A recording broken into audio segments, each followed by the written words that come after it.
안녕하세요.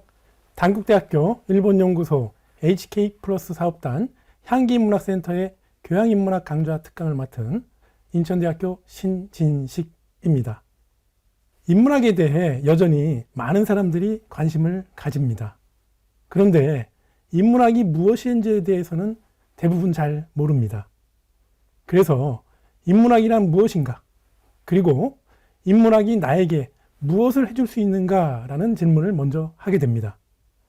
인문학 어떻게 할 것인가? 라는 인문학 방법론에 대한 질문, 즉 실천적 행위를 요구하는 질문을 통해 이 두 물음에 답해보고자 합니다. 인문학적 지식을 갖는 것이 인문학을 하는 목적이 아닙니다. 인문학적 활동을 할 수 있는 힘을 갖는 것, 즉 생각하는 힘, 바로 인문학적 통찰력을 기르는 것이 목적입니다.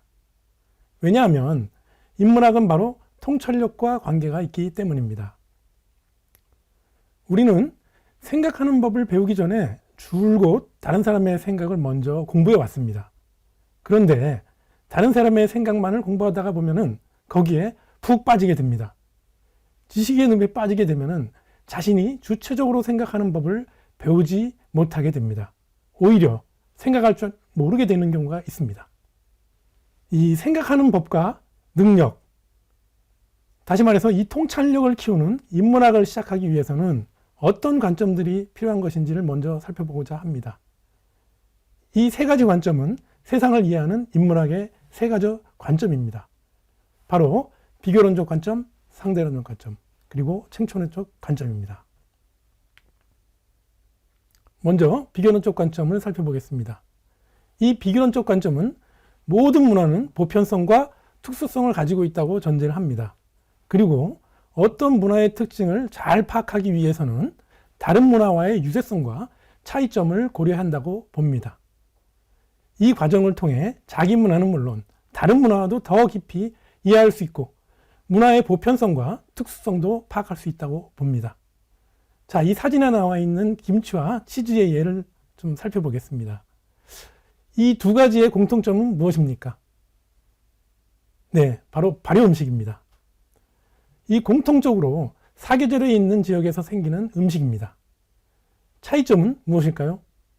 김치는 채소로 된 동양의 발효 음식이고 치즈는 가축에서 나오는 서양의 발효 음식이라는 것입니다.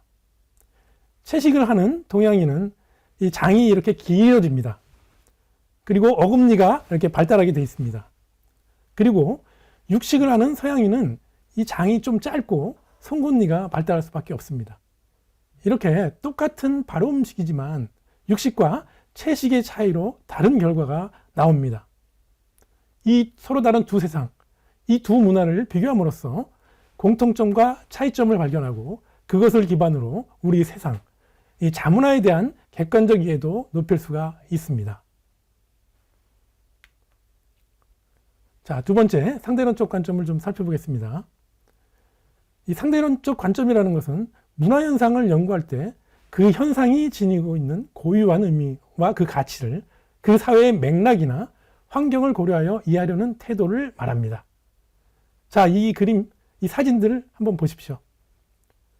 이 식인종 문화, 이렇게 사람을 먹는 것은 우리나라 사람에게는 아주 끔찍한 일이지만 이 식인문화권에서는 일종의 이 장례 절차와 관련되어 있는 의례 행위이기도 합니다.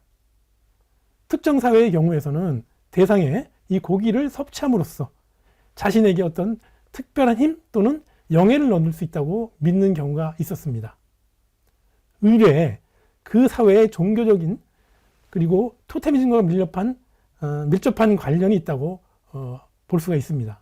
그리고 1950년 이후 발견된 땅인 뉴기니에서 이 사람들에게는 가까운 친척의 시신을 먹는 게 사랑과 존경을 표현하는 그런 방법이었습니다. 자, 이 상대론적 관점의 두 번째 예를 좀 볼까요? 자, 이 그림, 이 사진 어떻습니까? 이 왼쪽이 김태희고 이 오른쪽은 최근에 드라마를 찍은 우영우를 찍은 박은빈이라는 배우입니다. 이 두 아름다운 배우의 사진, 이 미국인들은 이 둘의 사진을 보고 아름답다고 할까요? 네, 그렇습니다. 우리나라 사람이 보는 김태희와 박웅림처럼 둘 다 똑같이 이쁘다고 합니다. 하지만 우리나라 사람들은 이 둘을 보고 미모와 지성을 이야기할 것이고 미국인은 미모만 이야기할 것입니다. 한국인이 이 김태희와 박은빈을 어떻게 이해하는지 알려면은 한국인의 즉 이 조사 대상자의 입장에서 봐야 합니다. 이것이 바로 상대주의적 관점입니다. 자, 세 번째, 총체론적 관점을 살펴보기로 하겠습니다. 이 관점은 한 사회의 문화를 그 사회의 다양한 문화 요소들과 연관하여 전체적인 맥락에서 이해하려는 논점입니다. 자, 이 네 가지 이 사진을 보십시오. 콜라와 그 다음에 감자튀김, 소고기, 옥수수입니다. 이들의 공통점은 무엇일까요? 전혀 떠오르진 않습니까? 바로 옥수수입니다. 왜냐하면 이 감자튀김은 옥수수 기름으로 튀깁니다. 그리고 콜라에는 엄청나게 많은 양의 액상 과당이 들어가는데 모두 이 옥수수로 만들어냅니다. 옥수수에서 추출하여 만든 것입니다. 그리고 이 미국 소 역시 옥수수로 먹여서 키웁니다. 자, 이와 같이 전혀 상관없는 것 같지만 이 전체적인 총체론적 관점에서 보면 서로 밀접한 관련을 갖게 됩니다.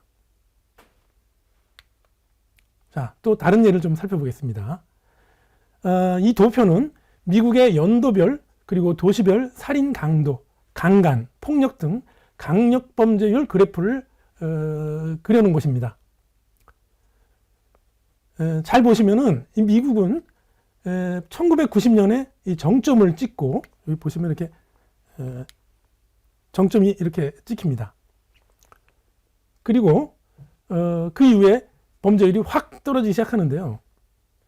이에 대해서 많은 경제학자, 정치학자, 그리고 범죄학자가 조사 연구를 하였는데도 그 원인을 전혀 찾지를 못합니다. 그 이유가 무엇이었을까요? 그런데 엉뚱하게도 한 인구 사회학자가 이 원인을 찾아냅니다.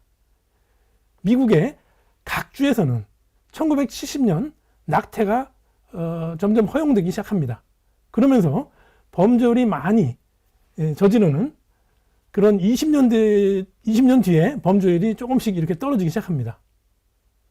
왜냐하면 그 이전에는 원하지 않는 임신을 해도 아기를 많이 낳아야 하기 때문에 그런 상황에서 미혼모 그리고 결손 가정이 많아졌고 자연히 범죄율이 높았던 겁니다. 보통 20대 그러니까 10대 후반에서 20대의 범죄율이 높기 때문입니다.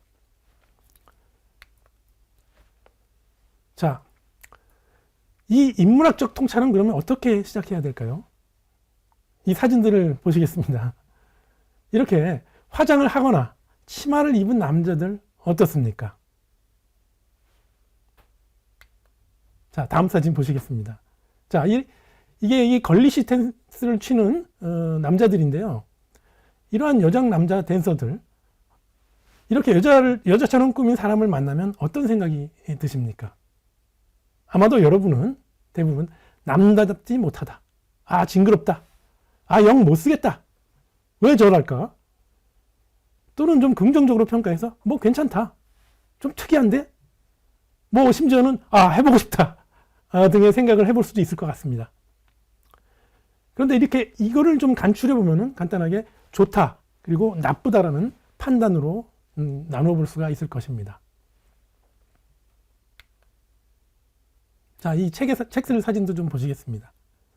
자, 느림 그리고 비움, 게으름, 내려놓기, 바라기, 이 버리기 같은 이러한 주제들은 우리에게 영 익숙치가 않은 주제들입니다. 혹시 좋다 아니면 나쁘다 둘 중에 한 가지 생각이 들었다면 아직 진정한 오피니언 리더의 준비가 되지 않은 것입니다. 제가 말하는 리더라는 것은 자기가 자기의 삶의 중심이 되어서 스스로를 자기 삶을 이끌어가는 그런 사람입니다. 리더는 카리스마와 향기가 있습니다. 대중은 그 향기를 믿고 따라가게 되어 있습니다. 그런데 이렇게 좋다, 나쁘다라고 판단을 했다면 내적으로 성숙한 주체력이 부족한 것입니다. 이 좋다, 나쁘다라는 판단은 인문적 판단이 아니고 바로 정치적인 판단일 뿐입니다. 자신의 신념, 이념을 넘어서 세계에 보는 훈련의 과정, 즉 인문적 통찰의 과정을 거쳐 정치적 판단과 결발할 수 있게 됩니다.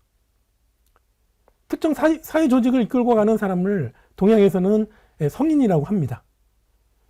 이 사람의 다른 특징, 그리고 다른 능력은 조짐을 읽을 줄 안다는 것입니다.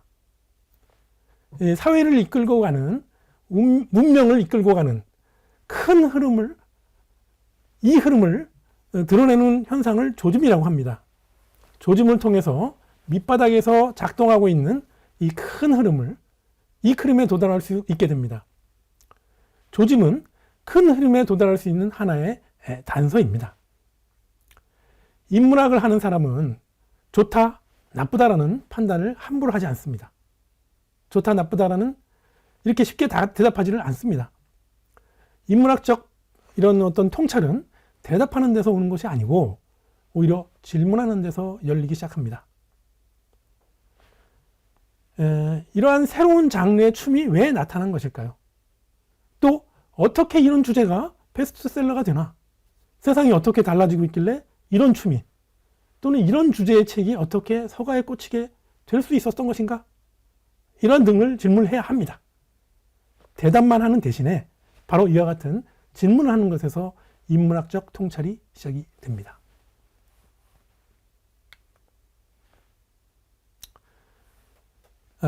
인문학에 들어가기 위해서는 우선 내 마음속의 우상, 즉 우리 마음에 자리 잡고 있는 권위의 상징들을 타파해야 합니다. 참된 지식을 얻으려면 주체적 인간이 되기 위해서는 우상 타파를 먼저 해야 합니다. 이에 대해서는 프란시스 베이컨의 4대 우상론을 먼저 살펴보는 것이 좋을 것 같습니다. 베이컨은 우리 알면은 4가지 우상이 있다고 했습니다. 그 첫 번째 우상이 바로 종족의 우상입니다. 이 우상은 인간이라는 단순한 사실 때문에 생겨나는 우상, 인간이라는 전체의 보편된 현상입니다. 이 베이컨은 꿈과 그리고 감각의 인식을 그 예로 들었습니다.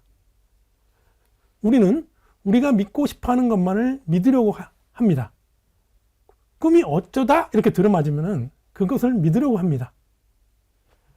베이컨이 지적한, 그리고 또 가장 중요한 종족의 우상은 감관의 인식입니다. 내가 보고 있는 저것의 색깔이 과연 정확할까요? 이 색깔은 태양 아래서 보는 것, 그리고 형광등 아래서 보는 것, 그리고 등불 등 그런 아래서 보는 것들이 다 달라 보입니다. 조금씩 다르죠. 그리고 우리의 청각은 정확할까요? 우리의 맛은 모두가 정확할까요? 한번 먹어보면 어떤 맛인지 정확하게 다 구별하고 알 수가 있을까요?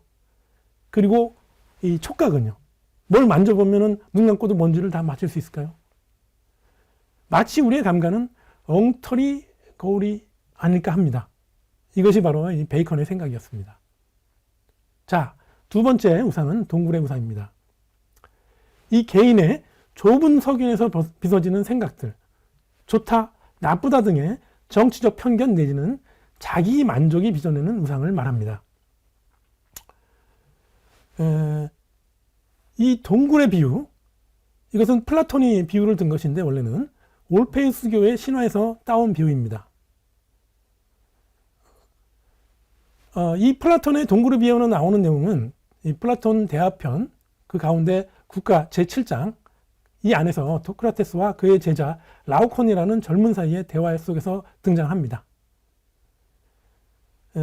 소크라테스는 동굴 속은 바로 암흑의 세계요, 감각적 인식의 세계, 환영의 세계라고 합니다. 그리고 이 동굴 밖의 세계가 참된 광명, 빛의 세계이라고 합니다. 그리고 예지계, 실제계, 그리고 이데아의 세계, 참된 진리의 세계라고 설파를 합니다. 자, 바로 이 동굴의 우상과 비교되는 우상이 동양에 있습니다. 장자라는 책에 추수편에 이 동해 거북이와 우물안 개구리 간의 대화가 있습니다. 잘 알려진 우물안 개구리, 바로 이 정저지와 이 고사가 바로 그것입니다. 자, 세 번째 우상은 시장의 우상입니다. 히랍 철학은 시장, 즉 장돌뱅이의 철학이라고 할 수가 있습니다. 히랍 철학은 이성이나 합리적인 논리가 발달했습니다. 그런데 이 그리스 아테네 아크로폴리스 이 쇼터 밑에 있는 아고라라는 광장은 실제로는 시장입니다. 이 시장이라는 곳은 뭐라는 곳일까요? 마리오가입니다. 많은 마리오가는 곳이고요. 이 말로 바로 장사하는 곳입니다. 그런데 이 많은 철학자들도 대표적으로 플라톤, 아리스토텔레스 그리고 소크라테스도 여기에 모여서 각자의 언어로 논쟁을 벌였습니다. 자, 이렇게 시장의 우상은 인간의 언어가 빚어내는 우상입니다. 인간의 언어가 교류되는 과정에서 개념적 약속이 이렇게 틀리거나 여러 가지로 해석될 수 있는 애매한 말이 사용됨에 따라 파생된 혼란들을 말합니다. 자, 마지막으로 이 제4의 우상, 극장의 우상입니다. 이건 달리 말해서 권위의 우상이라고도 합니다. 이 나보다 앞서서 성립한 철학체계의 이 도그마, 즉 독단에 속박되어서 나의 판단을 그르치게 되는 그러한 우상들입니다. 자, 위대하다고 하는 사람, 이런 사람들의 권위를 이 권위로 받아들이는 것이 아니라 이해하는 것이 중요함을 말하고 있습니다. 우상을 우상으로 인식할 수 있는 실력과 용기를 우리는 키워야 합니다. 내 마음의 우상은 독재를 키우는 비닐하우스와 같은 것입니다.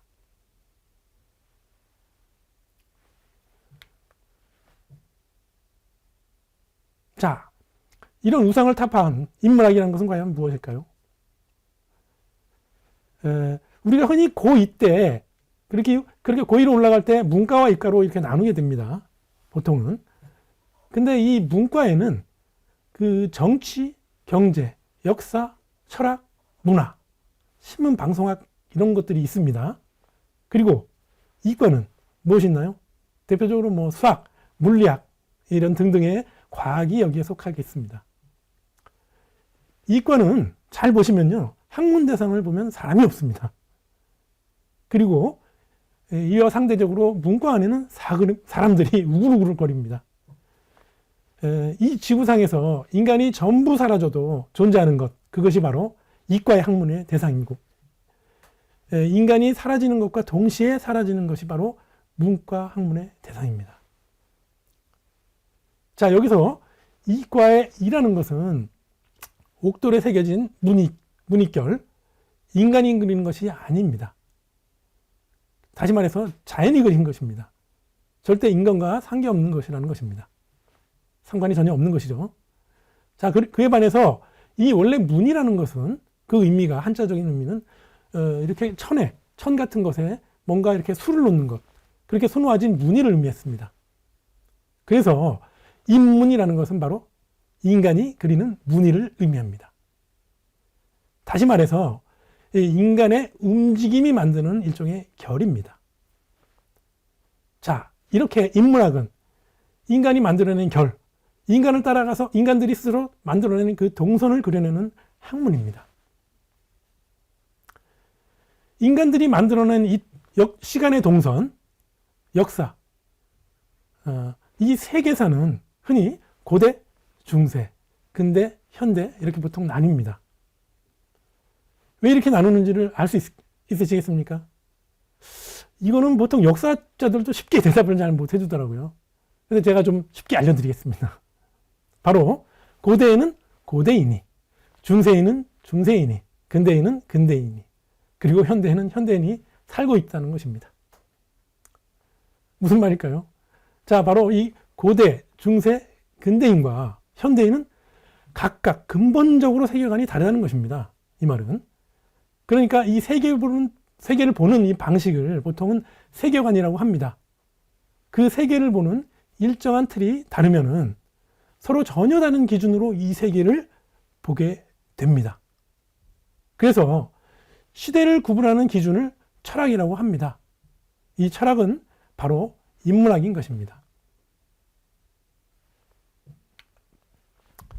자, 그럼 먼저 이 중세와 근대를 구분짓게 하는 두 철학자가 있습니다.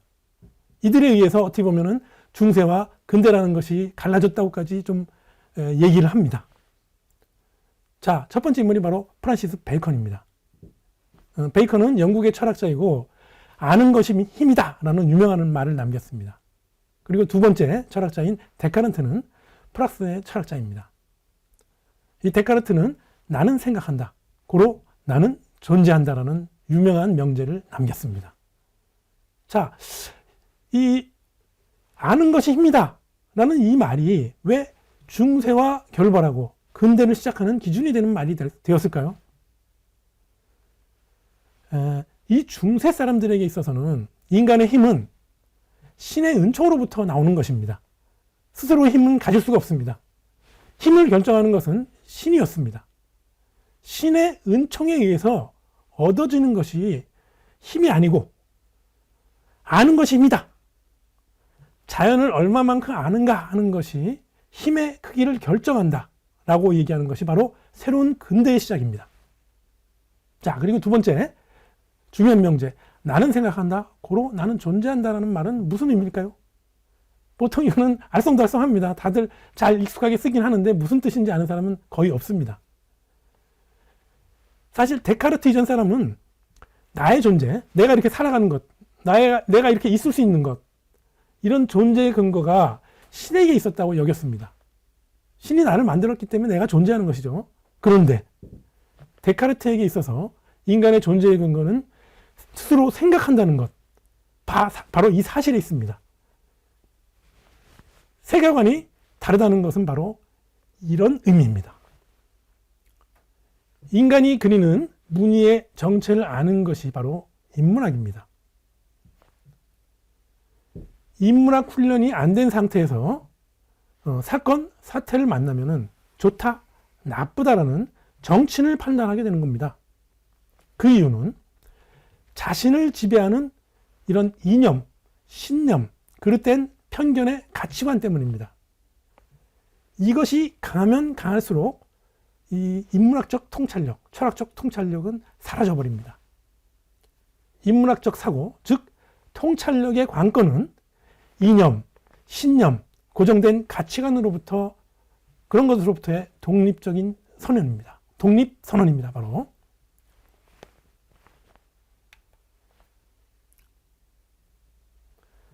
여러분은 창의력을 갖기를 원합니까? 상상력과 창의력은 이념이나 가치관이나 신념의 굴레를 벗고 나서 자기가 스스로 자기의 주인으로 우뚝 섰을 때 발현이 가능합니다. 상상력은 바로 인간이 그리는 무늬의 방향이나 정체에 대해서 꿈꿔보는 힘입니다. 그리고 이 바로 창의력이라는 것은 인간이 그리는 무늬의 방향을 조금 먼저 따라가 보려는 힘입니다. 내가 진정한 나인가를 물어야 합니다. 당신을 지배하고 있는 지식과 가치 자체를 나라는 것, 나 자체로 착각하고 있는 것은 아닌가. 이런 것을 먼저 생각해 봐야 합니다. 자, 이 한 가지 예를 들어보면 이해가 되시는데요. 생각해 보시면 우리나라에, 전 세계에는 없는데 우리나라에만 있는 안주가 있습니다. 바로 아무거나라는 안주입니다. 이 아무거나를 주문하는 사람은 주는 것이라면 무엇이든 먹을 수 있는 그런 사람입니다. 이건 뭐 죽은 사람과 다를 바가 없습니다. 신념과 가치관을 이렇게 벗어난 내가 되어 자기 자신의 욕망을 가지고 있게 되면 일종의 창의력이 발현됩니다. 이 욕망은, 제가 말하는 욕망은 진정으로 건강한 욕망을 말합니다. 바로 이념, 신념, 가치관은 기본적으로 집단이 공유하는 것입니다. 나만의 것이 아닙니다. 우리라는 것은 나를 가두는 우리입니다. 다른 사람들과 공유하는 어떤 것으로서는 고유한 나를 확인할 수가 없습니다. 나에게만 고유하게 있는 어떤 것은, 나를 나에게 하는 어떤 것은 바로 나에게서만 비밀스럽게 확인되는 욕망입니다. 우리가 아닌 내가 되어야만 합니다. 자기가 없으면 성취도 없습니다. 행복한 개인이 경쟁력 있는 사회를 만듭니다.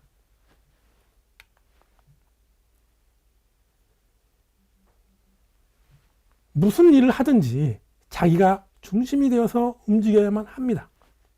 인간은 내가 나인가 하는 질문을 항상 해봐야 합니다.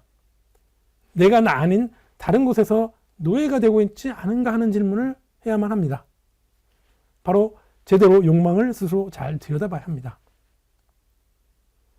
욕망은 이곳에 있는 나를 저곳으로 이끌고 가는 의지요, 충동, 생명력이라고 할 수가 있습니다. 욕망이 거세된 인간은 내가 아닙니다. 인문학이 여러분에게 주는 중요한 이게 바로 메시지입니다.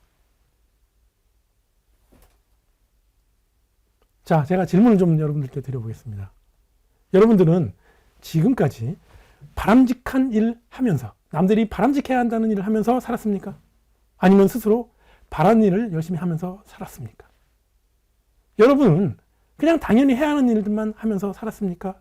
아니면 정말 하고 싶은 일들을 하면서 살아왔습니까? 여러분들은 그냥 좋은 일을 했습니까? 그냥 좋다, 당연히 좋아야 돼, 이건 좋은 일이다 라고 해서 그것을 했습니까? 아니면은 여러분들이 좋아하는 일을 하면서 살았습니까? 자, 생각해보면은 우리 사회가 바람직한 일 대신에 바라는 것으로 채워지고, 해야 하는 일 대신에 하고 싶은 일을 하고, 그런 일로 채워지고, 좋은 일을 하는 사람 대신에 자기가 좋아하는 일을 하는 사람들로 채워질 때 그 사회는 오히려 건강해집니다. 그러면 인간이 그리는 무늬를 제대로 우리가 모두가 볼 수가 있게 됩니다.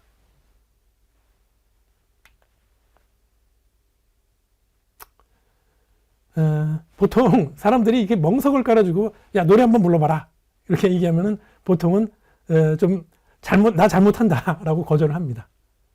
그런데 뭐 이렇게 혼자 설거지를 할 때 흥얼흥얼 노래를 잘합니다. 뭐 좀 이렇게 가볍게 일하면서 부지불식하게 노래를 합니다. 이때의 노래가 바로 그 자신의 노래, 그 사람의 노래입니다. 자기를 짓누르고 있는 체계로부터, 어떤 악압으로부터, 강제로부터 이탈할 때 진정한 자기가 되는 겁니다. 제가 좋아하는 시 한 수를 한번 읽어보겠습니다. 춤춰라, 아무도 바라보고 있지 않은 것처럼. 사랑하라, 한 번도 상처받지 않은 것처럼. 노래하라, 아무도 듣고 있지 않은 것처럼. 일하라, 돈이 필요하지 않은 것처럼. 살라, 오늘이 마지막인 것처럼.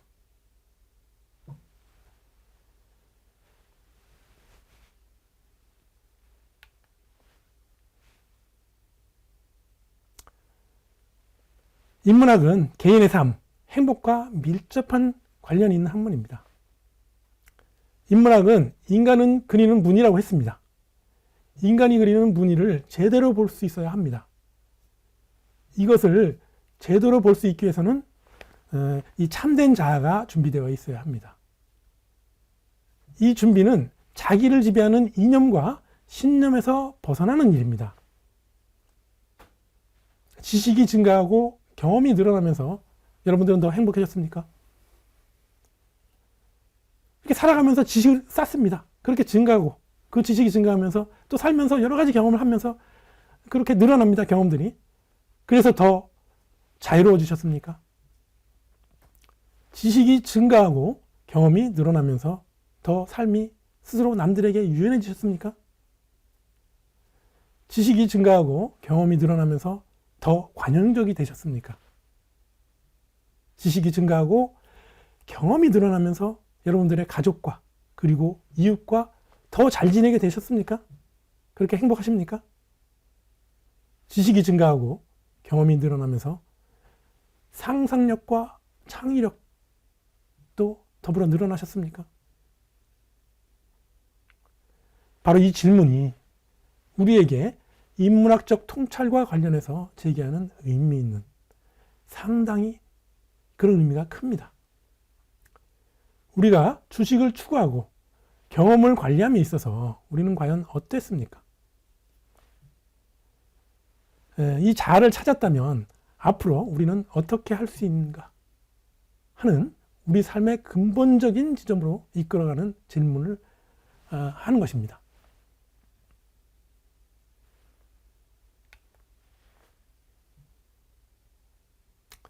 자, 요즘 아이들 버릇이 있습니까? 아니면 없습니까?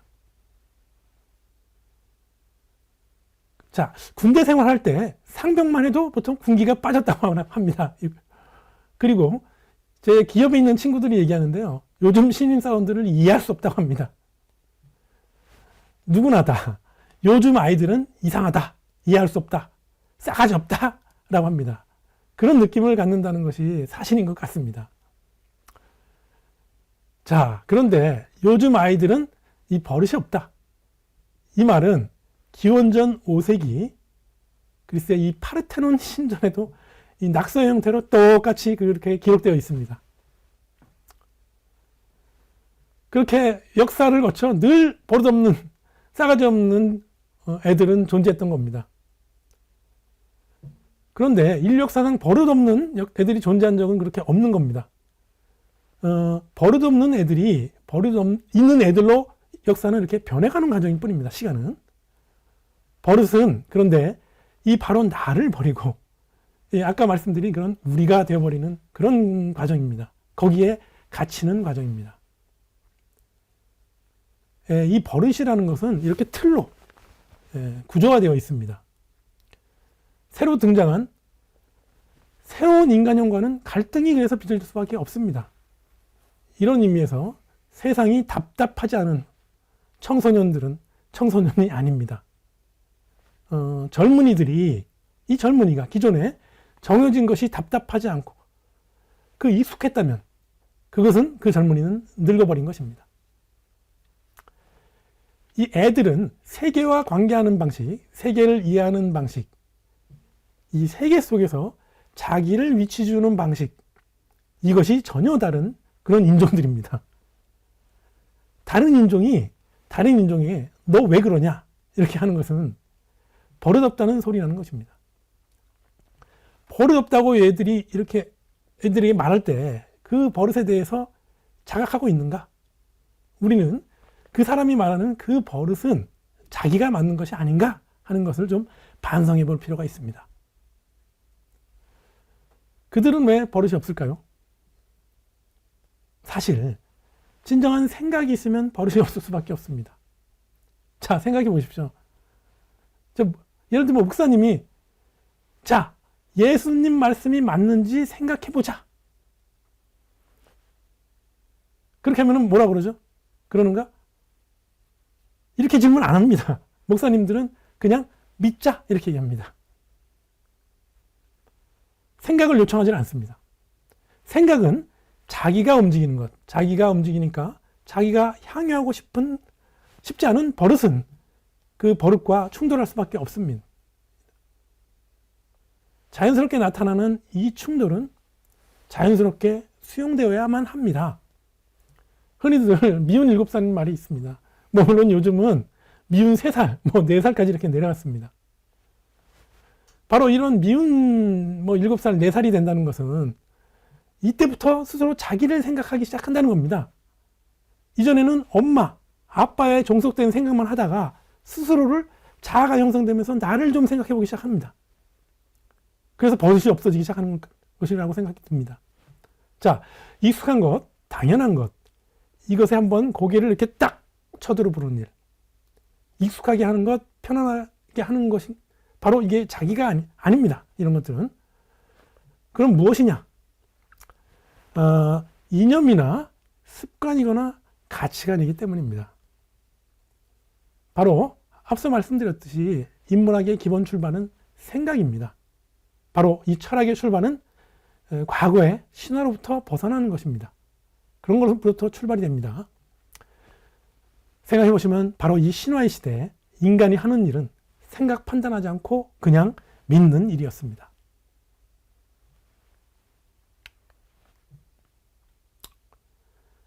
자, 우리는 왜 행복하지 않을까요?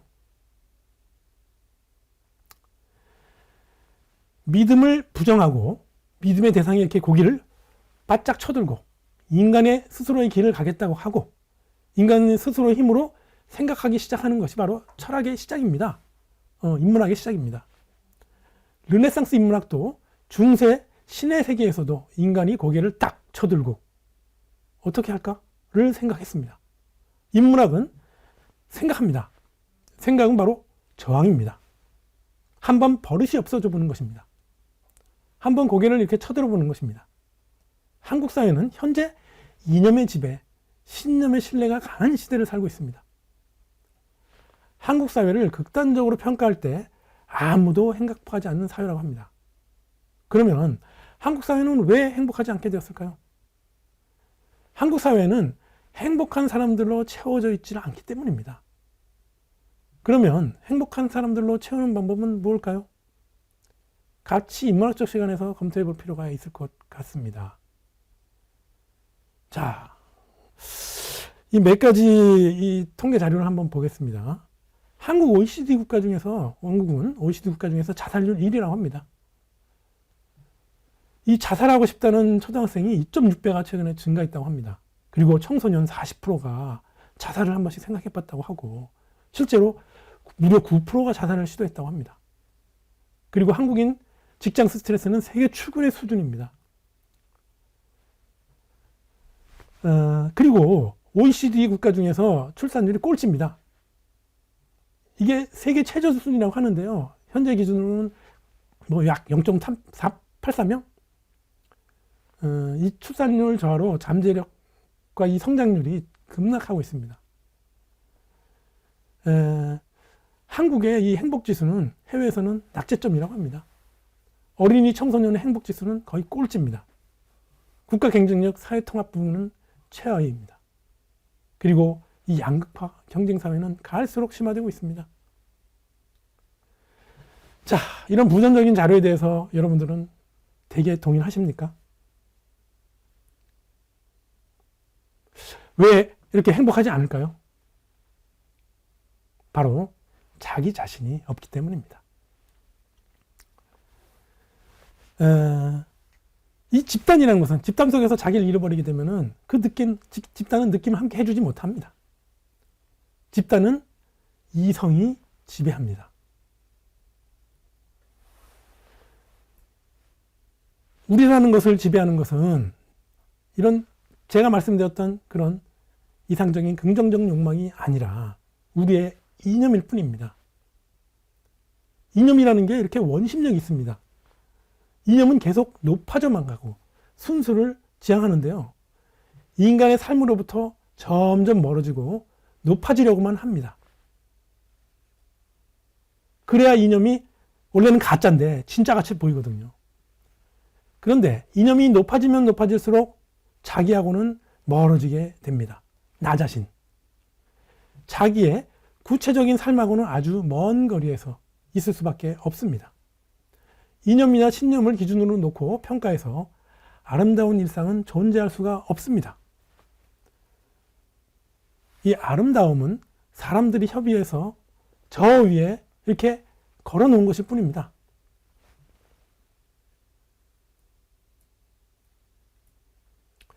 저 높은 곳에 걸려있는 이념과 구체적인 일상 속에서의 나 사이에는 이 틈이 존재할 수밖에 없습니다. 이 벌어진 틈 사이에, 그런 사이에서 인간은 방황을 할 수밖에 없습니다. 그 틈이 클수록 불행하다는 느낌이 커질 수밖에 없습니다. 그리고 자존감은 점점 더 낮아지게 됩니다. 나는 부족해. 나는 왜 타락했을까? 나는 좀 바보야. 모자라. 좀 결함이 있어. 이런 생각들, 그런 생각들만 하게 됩니다. 실제로 존재하는 것은 이념일까요? 아니면은 일상일까요? 일상입니다. 이념은 존재하는 것이 아닙니다. 실제로 존재하는 세계를 존재하지 않는 이념으로 재단하려고 한다면은 누가 피해를 보겠습니까? 우리의 일상이 피해를 보게 됩니다. 이념은 피해 볼 대상이 없습니다. 원래 없는 것이니까요. 이 무책임할 뿐만 아니라 좀 완벽하다고 포장된 채로 권위만 부리고 있죠. 존재하지도 않는 것이 실제로 존재하는 것들에게서 폭력을 행사하는 것이죠. 자기 자신을 믿고 스스로를 긍정해야 합니다. 못나고 일그러지고 추레하게 보이는 나 역시 자신입니다. 자신에 대한 무한 신뢰, 무한한 애정, 그것이 바로 행복의 시작입니다.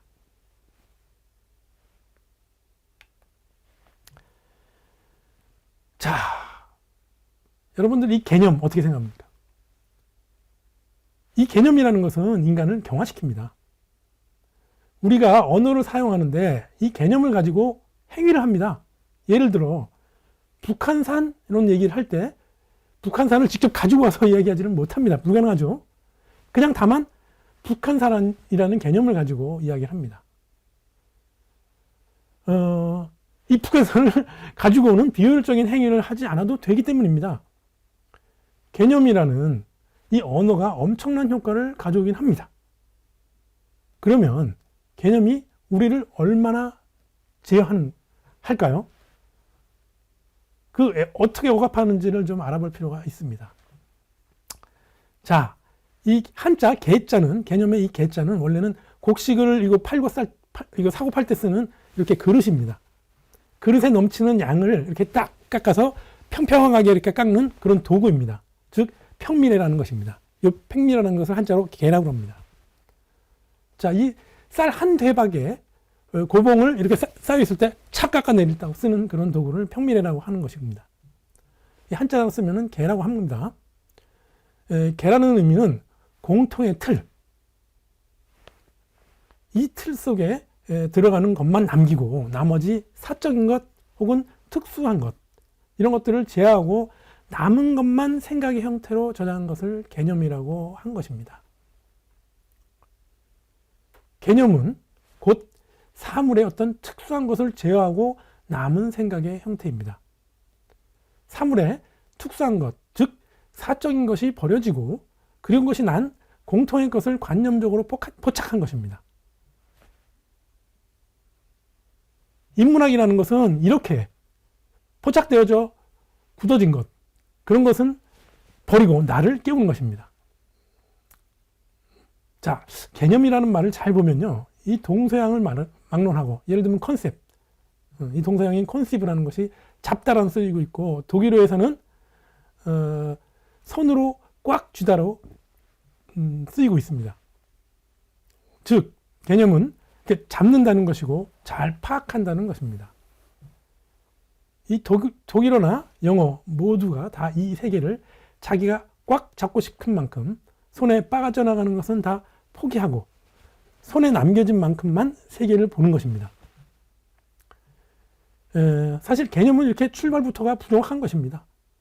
출발부터가 좀 제한이 되고 출발부터가 딱딱한 것입니다. 출발부터 소유하는 그런 상태입니다. 그런데 우리는 왜 지식이 더 위에 있다고, 이런 개념들로 이루어진 지식이 더 위에 있고 이념이 더 위에 있다고, 신념이 위에 있다고 생각하는 것입니까? 우리는 왜 지식, 이념, 신념을 신봉하는 것입니까? 이것은 신념을 가진 우리가 행사하는 강요입니다. 여기에는 자기가 있을 수가 없습니다. 이념이나 개념의 정치를 정확히 보는 것은 우리를 찾는 중요한 과정이라고 볼 수가 있습니다.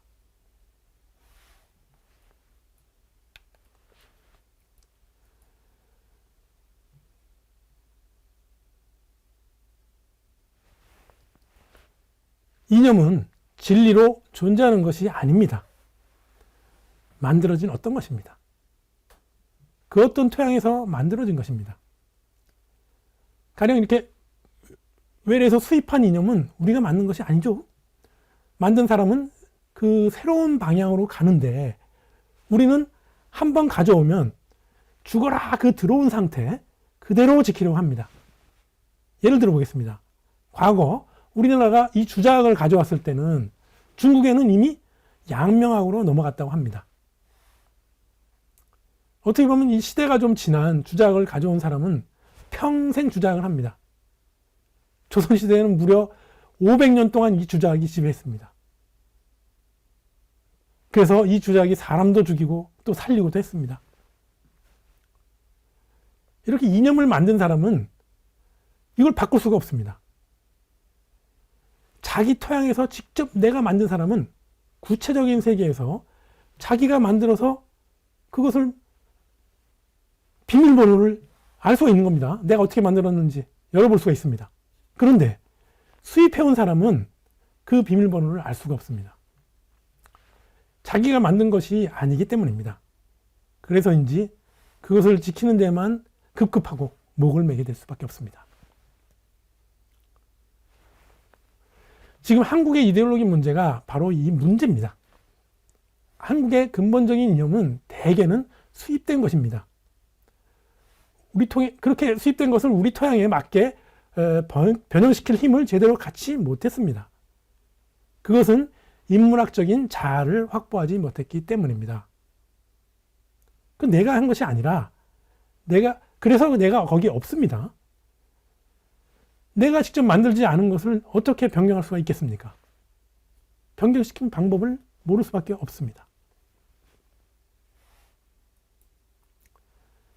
이념이 강하면 강할수록 사회는 이렇게 딱딱하게 경색되고 무한한 충돌 속으로 빠질 수밖에 없습니다. 이념은 항상 순교자만 원합니다. 철저한 수행자만 원합니다. 우리는 이념의 과도한 사용으로 인해서 얼마나 많은 피를 흘렸습니까? 여태까지. 남북을 생각해 보십시오. 딱딱하게 경화된 이념과 신념은 우리를 억압합니다. 그리고 광기와 폭력을 부릅니다.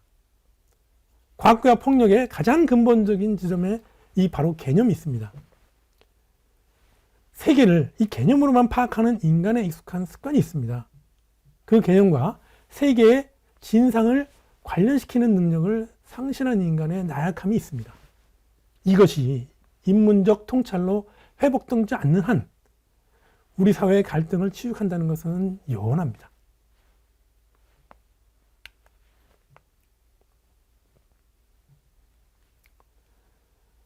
자, 여러분들이 이렇게 흔히 이제 키수신을 볼 기회가 많이 있습니다. 영화든 드라마든. 그런데 이 주의 있게 보신 분들은 알겠지만, 이 사진에서도 보이시죠? 어떤 신은 눈을 대부분 다 감고 있습니다. 그리고 어떤 신은 눈을 뜨고도 있습니다. 그런데 눈을 감고 하는 키스가 행복할까요? 뜨고 하는 신이 더 행복해 보일까요? 사실 이 눈을 뜬다, 뭔가 본다는 것은 이렇게 구분을 한다는 겁니다. 너와 내가 나눠지는 것이죠. 내가 누군가를 이렇게 본다는 것은 다른 사람은 제대로 안 보려고 하는 것입니다. 당신과 나, 이거를 구분되었다는 것이고, 이렇게 감은 것은 우리가 하나다라는 것을 표현한 겁니다. 이 사랑이 하나로 되었을 때 서로 판단하고 나누고 신념으로 갈가내지 않을 때 하나가 됩니다. 이 구분한다는 것은 한쪽을 배제한다는 것입니다. 이것은 다른 한쪽을 억압한다는 것입니다. 이념과 신념은 구분해서 출발합니다. 이것이 폭력으로 행사될 수 있는 이유입니다. 인문학은 구분하지는 않습니다. 구분은 정치적인 판단입니다. 아까 좋다, 나쁘다 이렇게 구분. 인문적 통찰은 어떤 신념과 이념을 가지고 구분하지 않는 것입니다. 인문적 통찰은 이 바로 자기가 화장기 없는 맨 얼굴로 인간이 스스로 그리는 무늬에 정면으로 마주서는 것입니다. 이렇게 정면으로 마주서야 진정으로 효연적 가치를 가진다는 것입니다.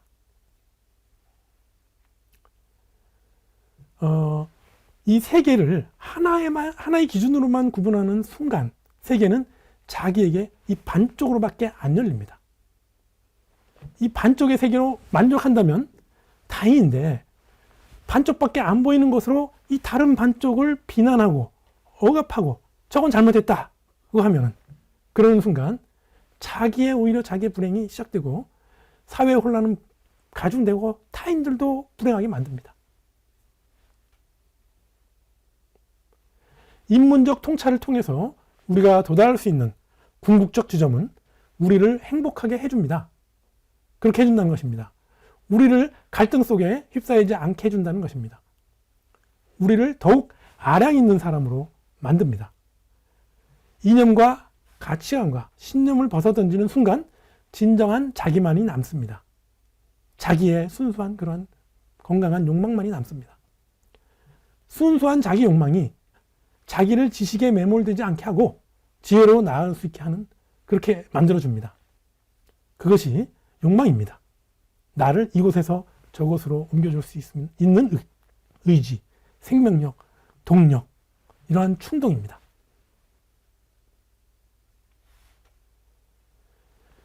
이 지식은 무엇입니까? 개념으로 이 세계를 구조화해가지고 딱딱하게 보여주는 것입니다. 그것이 지식입니다. 그런데 지식을 이 정도의 범위로만 생각해서는 안 되는 것입니다.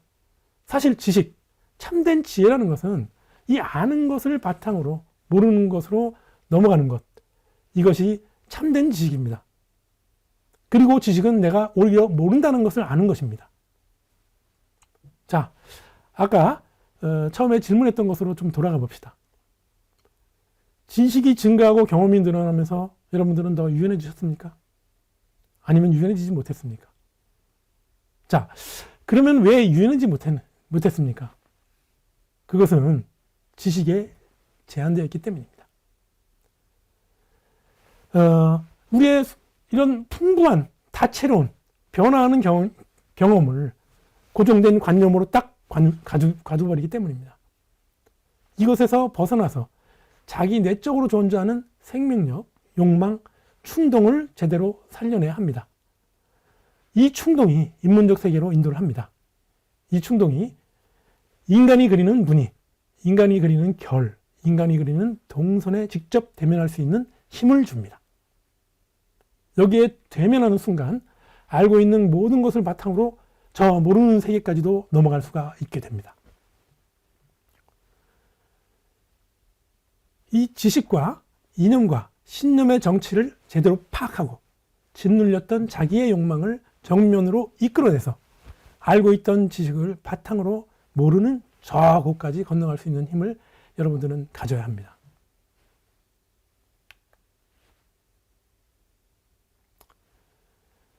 자, 인문적 사고는 어떻게 출발해야 될까요? 오히려 이 낯설어지는 순간 새로운 것들이 보입니다. 그래서 잘 관찰해 봐야 합니다.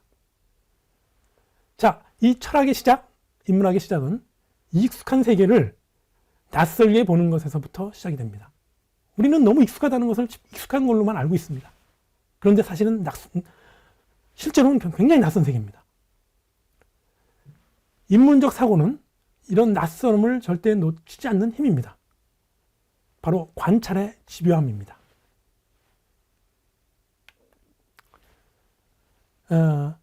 이 맹자라는 책에 이 위아주의자 양주라는 인물이 등장합니다. 여기서 양주는 내 정강이의 털을 하나 딱 뽑더라도 그래서 천하가 이렇게 된다 해도 나는 안 뽑는다. 조금 따갑기 때문에 안 뽑는다 이럽니다.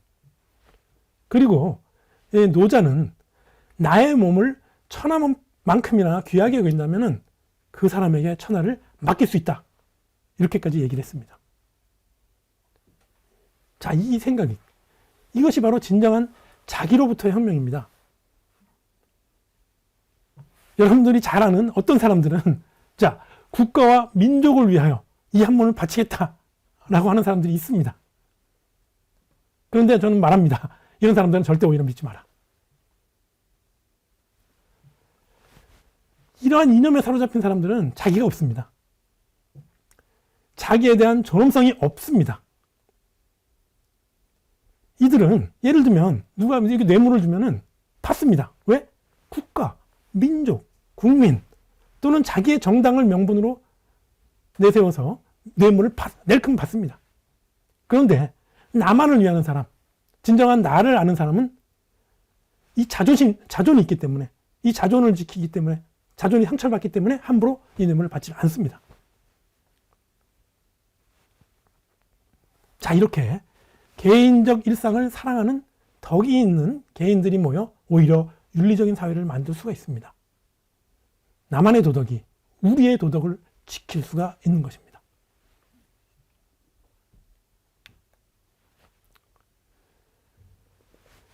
자, 대답하는 인재로만 길러진 한국인들. 그런데 이 대답만 하는, 앞서 얘기했지만 대답만 하는 공간에는 자기가 있을 수가 없습니다. 질문하는 곳에 오히려 자기가 존재할 수가 있습니다. 욕망은 상상력과 창의력의 출발입니다. 그리고 집요한 관심, 낯선 것에 대한 관심은 호기심과 질문을 만듭니다. 욕망이 작동할 때 호기심이 생깁니다. 호기심을 내뱉는 것이 바로 질문입니다. 자, 보통 이제 글쓰기라는 것이 좀 어렵습니다. 보통 습관들이 안 됩니다. 이 글쓰기가 중요한 게 뭐냐면요. 먼저 머릿속으로 많이 생각하고 자기의 것을 쓴다는 것입니다.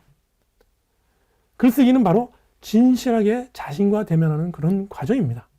그래서 저는 이 글쓰기 훈련을 굉장히 중시합니다. 요즘 입시에서 이제 글쓰기, 논술을 공부하는데 이 논술은 일종의 테크닉만 배우는 겁니다. 진정한 글쓰기가 아닙니다.